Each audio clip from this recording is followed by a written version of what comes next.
Work and learn. Meet Light Meet Max. සක්‍රිය කර ගැනීමට MySLT app එකට log වෙන්න. Work and learn. Meet Light Meet Max. සක්‍රිය කර ගැනීමට MySLT app එකට log වෙන්න. දසන කාන්ති චූර්ණය සහිත liver ආයුෂ් දන්තාලේපය දත්වල ඇති ප්‍රශ්න 10ක් වළකයි.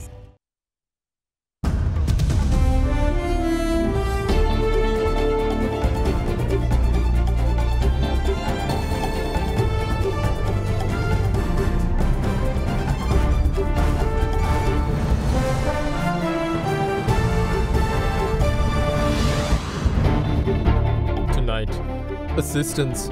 USAID Administrator Samantha Power pledges $40 million in development assistance to help Sri Lankan farmers purchase fertilizer. No room for rumors.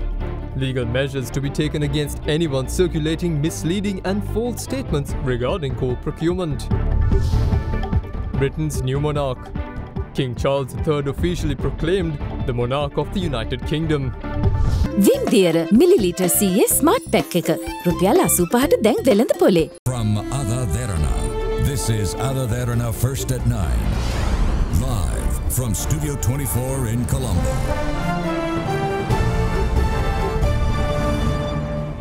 Good evening and welcome to AdaDerana 24's English News. I'm Andrew Bernard.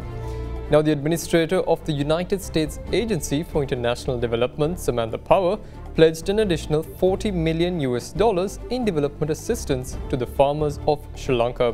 The administrator made this announcement today upon arrival in the country on a two-day official visit. USAID stated that the funds are expected to benefit close to 1 million farmers in need of fertilizer and emergency cash assistance. The administrator of the United States Agency for International Development, Samantha Power, arrived in Sri Lanka today on a two-day official visit. Accompanied by a delegation of 4, Power arrived at the Bandaranaike International Airport in Katunayake around 9 a.m. and were welcomed by officials of the US Embassy in Colombo and Sri Lanka's Ministry of Foreign Affairs. Power is expected to hold discussions with President Ranil Wickremesinghe and other government officials during her stay. Later on in the day, Samantha Power met with farmers in the area of Ekala in Jayala this afternoon, where she announced $40 million in development assistance for the farmers. The agency stated that the critical support implemented through the United Nations Food and Agriculture Organization will benefit up to 1 million farmers in need of fertilizer across Sri Lanka, which includes 53,000 farmers in need of emergency cash assistance. In addition, USAID says it stands with the Sri Lankan people and is committed to providing this urgent support. Now, the President's Media Division clarified that the facilities provided to state ministers have been brought under the management of public expenditure. The Presidential Secretariat issued a set of instructions to all ministerial secretaries to make special arrangement for the management of the public expenditure. Issuing a statement, the President's Media Division stated that President Ranil Wickremesinghe has emphasized that all authorities should make efforts to utilize public funds spent by the government in a prudent and efficient manner, taking into account the severe economic difficulties that the government has to face in the current economic and social crisis of the country. The facilities provided to the state ministers have been brought under the management of public expenditure. Accordingly, the Secretary to the President, Saman Ekanaika, has issued instructions to all secretaries of the ministries yesterday to make special arrangements for the management of public expenditure.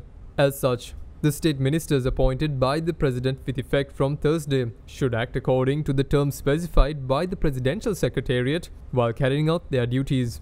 A separate expenditure head will not be allocated for the state ministers, while secretaries will not be appointed, and the most senior additional secretary should be employed among the additional secretaries to facilitate the work of the state ministers under each scope. Further, only the private secretary of the state ministers will be entitled to an official vehicle. However, the overtime and composite allowances of the private secretary's official driver should be handled in accordance with the circulars issued by the Ministry of Public Administration, Home Affairs, Provincial Councils and the local government. Furthermore, only 2 common vehicles will be reserved for other officials of the support staff, and other vehicles in the vehicle pool will not be entitled for the usage of other needs of the support staff. In addition, it was mentioned that the management assistant, development officer, office assistant and driver are to be selected among the permanent civil servants. Meanwhile, the driver can receive a monthly overtime allowance subjected to a maximum of 150 hours, while their monthly composite allowance entitlement is subjected to a maximum of 8 days. Now, the chairman of the Public Utilities Commission, Janaka Ratnayaka, states that the Ceylon Electricity Board has generated 300 million rupees in operational profits per month, which he believes is set to rise in the months ahead, enabling the CB to pay off their debt.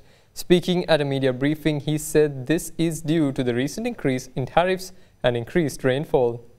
Last 1 week, although the power cuts were announced, there was no power cut because we had excess supply of renewable energy. Some days we had less demand. Although we announced 1 hour power cut for next couple of days also, it's most unlikely that it will take place because of the less demand and more supply of renewable energy. At this moment, we are producing almost over 70% of renewable energy and we get enough rain and enough water in reservoirs. Therefore, we can generate more than 60% of hydropower of the consumption that we want. The situation at the moment is perfect. We have enough water in the reservoirs and maybe last 2-3 weeks we did not use any independent power purchase the plants and again we used only minimum fuel to generate power. The situation will probably continue for next 2-3 months and the daily consumption also has come down. We have the benefit of that. Therefore, we should be able to manage this situation for next 6 months. So danger will be again from the month of March to May next year because we get a dry season. Our reservoirs will run out. We need to make sure that TB, the position with the increased tariff hike, they are making almost around 300 million operational profit per month. This will improve and they will be able to pay off their debts. We have to pay a lot of money to IPPs and the mini hydro and CPC, around almost over $1 billion. They will probably collect this money and pay and improve the financial position also. Now, Minister of Power and Energy Kanjana Wijesekara announced that legal action will be taken against misleading and false statements made by certain individuals and companies regarding the coal procurement. The announcement was made during a discussion held with officials of the Lanka Coal Company and the supplier who was awarded the coal term tender. The coal procurement for the Lakvijaya power station in Norachole was taken up for discussion at the meeting. Minister Wijesekara stated that the supplier had decided to suspend performing the contract until legal clearances were given. The decision was taken as a result of the various misleading statements that were circulated on the procurement process. However, at the meeting it was decided to take legal action against misleading and false statements by certain individuals and the companies engaged in misleading the public for political and financial reasons and placing the power generation at risk. The minister further stated that the contingency plans were also discussed to procure the coal requirements for the next season if the awarded suppliers are not able to supply the requirements.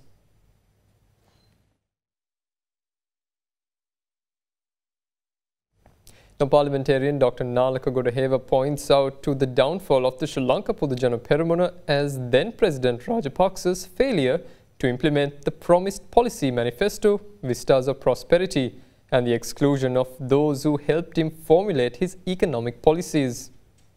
The group representing 13 Sri Lanka Podujana Peramuna MPs headed by Dallas Alahaperuma, who sat in the opposition as independent MPs in Parliament recently, addressed the People's Freedom Council in Kandy today.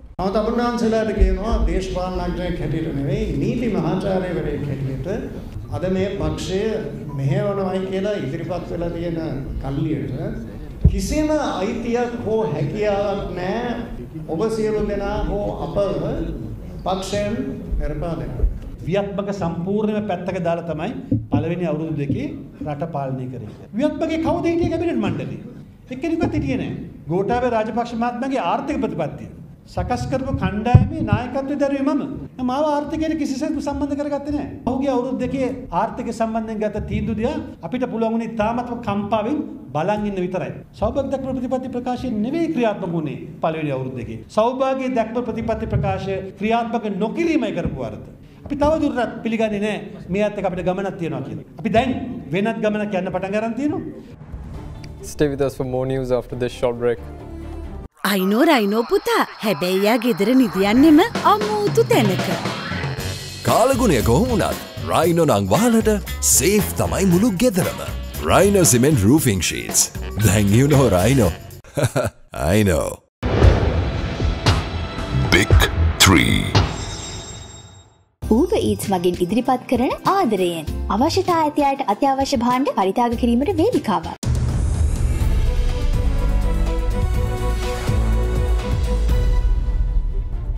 Welcome back. Now, oil prices rose about 4% yesterday, supported by threatened cuts to supply. All the futures posted a second weekly decline. Brent crude rose 4.1% to settle at $92.84 a barrel. Meanwhile, US West Texas Intermediate crude was up by 3.9% to settle at $86.79 a barrel. Meanwhile, Russian President Vladimir Putin threatened to halt oil and gas exports to Europe if price caps are imposed and a small cut to OPEC plus oil outputs. Plans announced this week also supported prices. Pressurized by worries about a recession and demand, Brent is down sharply from a surge in March, close to its all-time high of $147 rather, after Russia invaded Ukraine. Despite yesterday's bounce, both crude benchmarks were headed for a weekly drop, with Brent down 0.2% on the week after it 1 point hitting its lowest since January. WTI posted a weekly decline of 1%. According to the energy services firm Baker Hughes, US oil rigs sell 5 to 5.91 this week, their lowest since mid-June, as their growth in the rig count and production has slowed despite relatively high energy prices.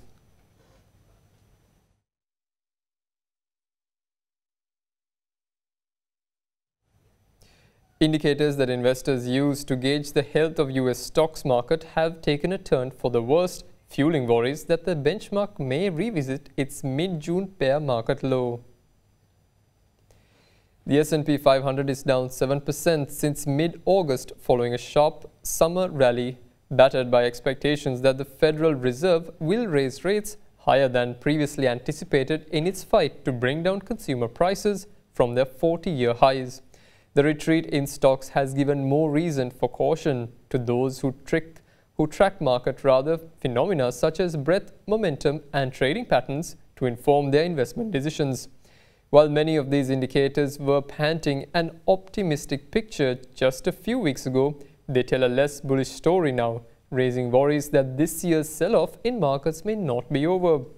Meanwhile, the 15-day moving average of the percentage of S&P 500 stocks hitting fresh 3-month lows, another measure of stock market breadth, has climbed to about 10% from just above zero in mid-August.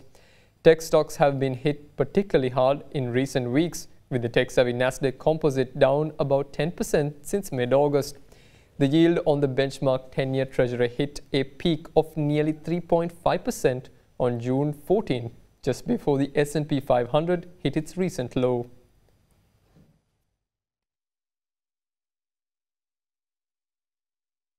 Welcome back.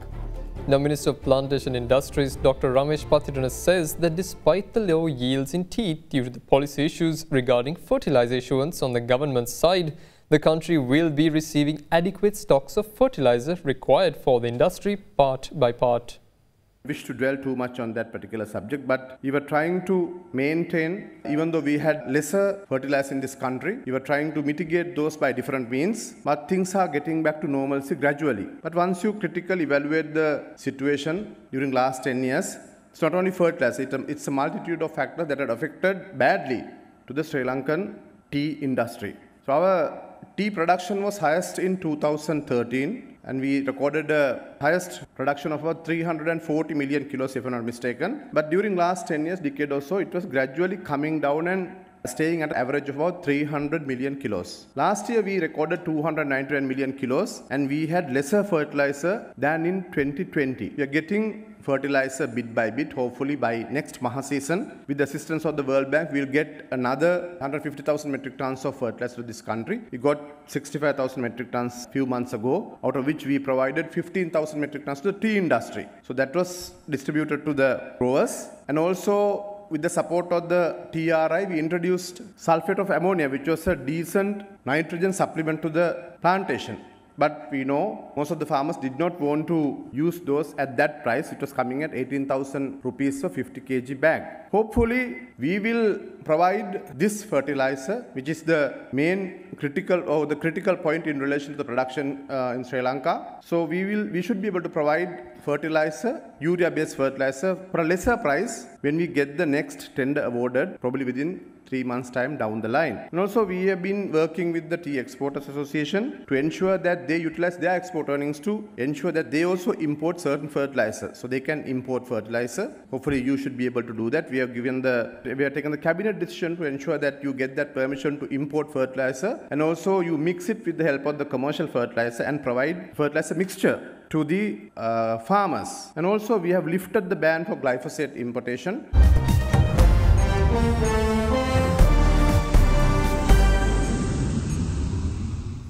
Now, Britain's 13th monarch since the political union of the Kingdom of England and the Kingdom of Scotland was officially proclaimed as King Charles III today. The monarch's first proclamation was announced today from the balcony above Friary Court at St James Palace in London, with more proclamations due to take place in Scotland, Northern Ireland and Wales at noon tomorrow. With the demise of Her Majesty Queen Elizabeth II, her oldest son Charles acceded the throne. The King, in a televised speech yesterday, pledged to serve the people of the United Kingdom and those of the Commonwealth, resonating closely with the statement made by Queen Elizabeth in Cape Town, Africa in 1947. I speak to you today with feelings of profound sorrow. Throughout her life, Her Majesty the Queen, my beloved mother, was an inspiration, an example to me and to all my family. And we owe her the most heartfelt debt any family could owe to their mother. Queen Elizabeth was a life well lived, a promise with destiny kept, and she is mourned most deeply in her passing. That promise of lifelong service I renew to you all today. As the Queen herself did with such unswerving devotion, I too now solemnly pledge myself, throughout the remaining time God grants me, to uphold the constitutional principles at the heart of our nation. And wherever you may live in the United Kingdom, or in the realms and territories across the world, and whatever may be your background or beliefs, I shall endeavor to serve you with loyalty, respect, and love, as I have throughout my life. I count on the loving help of my darling wife, Camilla. In recognition of her own loyal public service, she becomes my Queen Consort. As my heir, William now assumes the Scottish titles. He succeeds me as Duke of Cornwall and takes on the responsibilities for the Duchy of Cornwall. Today, I am proud to create him Prince of Wales, Tywysog Cymru, the country whose title I've been so greatly privileged to bear during so much of my life and duty. With Catherine beside him, our new Prince and Princess of Wales will, I know, continue to inspire and lead our national conversations, helping to bring the marginal to the centre ground, where vital help can be given. Even though King Charles became the king according to the terms of the Act of Settlement 1701 of the Parliament of England, upon the demise of the former monarch, the official announcement of his accession was made today. This took place as the Ascension Council made this announcement today at St James Palace, which saw the participation of Prince William, Queen Consort Camilla, serving politicians and former prime ministers. The announcement of the demise of the Queen was made along with the proclamation of Prince Charles Philip Arthur George as King Charles III. Following this, the newly proclaimed King Charles III made his first official speech before the current Prime Minister and serving ministers of the British Parliament today. It is my most sorrowful duty to announce to you the death of my beloved mother, the Queen. I am deeply aware of this great inheritance and of the duties and heavy responsibilities of sovereignty, which have now passed to me. In taking up these responsibilities, I shall strive to follow the inspiring example I have been set in upholding constitutional government and to seek the peace, harmony and prosperity of the peoples of these islands and of the Commonwealth realms and territories throughout the world, and that in the discharge of these duties, I will be guided by the counsel of their elected parliaments. I take this opportunity to confirm my willingness and intention to continue the tradition of surrendering the hereditary revenues, including the Crown Estate, to my government for the benefit of all, in return for the sovereign grant which supports my official duties as head of state and head of nation. And in carrying out the heavy task that has been laid upon me, and to which I now dedicate what remains to me of my life, I pray for the guidance and help of Almighty God. Following this, the new British monarch took oath today and signed the proclamation of the King.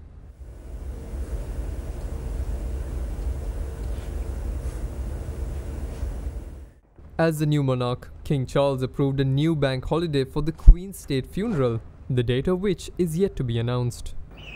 God save the King! God save the King!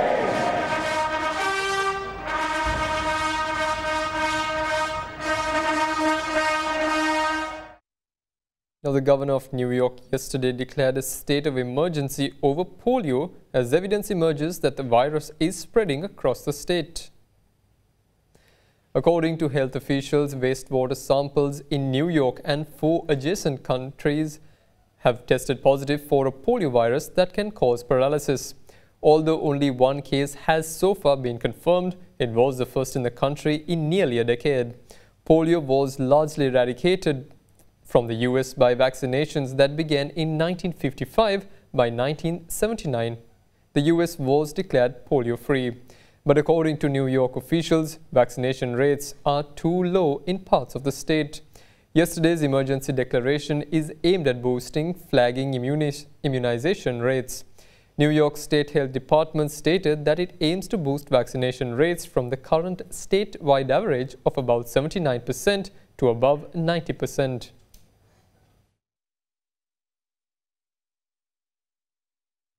Now, Moscow abandoned its main bastion on the front line in northern eastern Ukraine today after it became encircled in a stunning Ukrainian advance that appealed to turn out into a rout. State-run news agencies quoted Russia's defense ministry as saying it had ordered troops to leave the area around Kharkiv to reinforce military operations elsewhere in neighboring Donetsk. The announcement came hours after the rapidly advancing Ukrainian troops captured the city of Kopenisk, the sole railway hub supplying Russia's entire front line across northeastern Ukraine, cutting thousands of Russian troops off from supplies.